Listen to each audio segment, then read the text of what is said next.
ఎప్పుడు వచ్చినావు హైదరాబాద్ నుంచి? నా గురించి పక్కన పెట్టు, అసలు నువ్వెందుకు రాలేదు?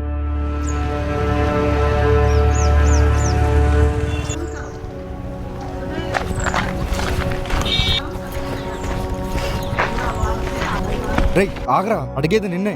అడిగిన దానికి సమాధానం చెప్పరా. అలా మౌనంగా వెళ్ళిపోతే ఏంట్రా అర్థం? హాస్పిటల్కి ఎందుకు రాలేదురా నువ్వు? వాడు ఎప్పుడో దాస్ అంట, వాడుకు నిన్న నుంచి కనబడట్లేదు. కొంచెం లేట్ అయ్యి చెల్లి చనిపోయేదంట్రా. నువ్వు నిజం చెప్పకపోతే ఎవడో చెప్పింది నిజం.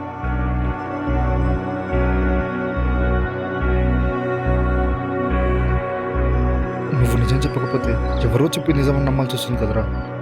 ఈ పిచ్చి జనాలు చెప్పిందే నిజం అనుకుంటావురా?